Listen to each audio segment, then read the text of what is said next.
Pentingnya psikologi pendidikan. Psikologi pendidikan merupakan suatu disiplin ilmu yang sangat penting dan harus dimiliki oleh guru atau seorang pendidik agar dapat membantunya dalam memahami tingkah laku belajar anak didiknya guna untuk mencari solusi dari permasalahan yang sedang dihadapi serta memberikan penjelasan bahwa siswanya sedang dalam kondisi belajar yang baik atau tidak.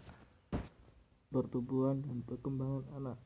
Pertumbuhan adalah proses aktif berkesinambungan yang berhubungan dengan bertambahnya ukuran kuantitatif badan anak seperti tinggi, berat badan, tinggi badan, dan kekuatan.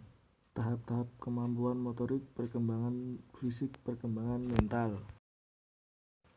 Perkembangan remaja. Perkembangan merupakan perubahan yang berlaku pada individu bermula dari peringkat pertambahan hingga akhir hayat.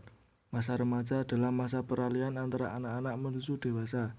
Masa remaja membawa kemajuan penting yaitu dalam hal perkembangan fisik, kognitif, dan sosial emosional. Teori belajar. 1. Teori belajar behavioristik. Teori ini memandang bahwa belajar merupakan merubah tingkah laku anak dari tidak bisa menjadi bisa karena adanya interaksi antara stimulus dan respon. 2. Teori belajar kognitif. Belajar merupakan proses internal yang mencakup ingatan, pengelolaan informasi, emosi, dan aspek jiwa lainnya. Teori belajar humanistik. Belajar merupakan menggali kemampuan diri sendiri dan menerapkannya pada lingkungan. Pada jenis ini perlu motivasi baik dari diri sendiri maupun guru. 4. Teori belajar Ki Hajar Dewantara. Belajar dengan 3 prinsip Among, yaitu 1. Ing ngarsa sung tulodo, 2. Ing madya mangunkarsa, dan 3. Tuturi handayani. Lingkungan belajar. Lingkungan belajar adalah tempat berlangsungnya kegiatan belajar yang mendapatkan pengaruh dari luar terhadap keberlangsungan kegiatan tersebut. Fisik, sarana prasarana kelas, pencahayaan, pengudaraan, pewarnaan, media belajar, dan lain-lain. Sosial, interaksi dalam proses belajar meliputi orang tua, keluarga, tetangga, masyarakat, teman, dan lain-lain.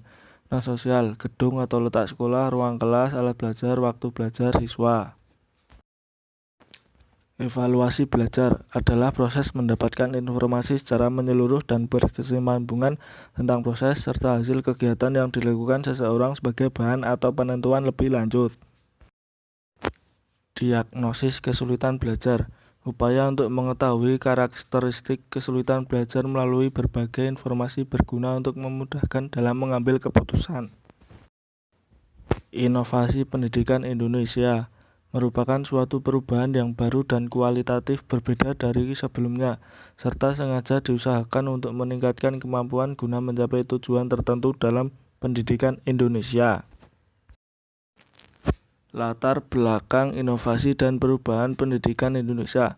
Kehidupan dalam era global dengan berbagai persoalan menuntut berbagai perubahan pendidikan yang bersifat mendasar. Menghadapi berbagai masalah dan tantangan tersebut perlu kiranya perubahan dan penataan terhadap sistem pendidikan secara utuh dan menyeluruh, terutama berkaitan dengan kualitas pendidikan, serta relevansinya dengan kebutuhan masyarakat dan dunia kerja. Penjelasan mengenai inovasi pendidikan di Indonesia. Inovasi pendidikan adalah suatu ide, barang, metode yang dirasakan atau diamati sebagai hal yang baru bagi seorang atau kelompok orang, masyarakat, baik berupa hasil intervensi, penemuan baru atau discovery baru ditemukan orang, yang digunakan untuk mencapai tujuan pendidikan.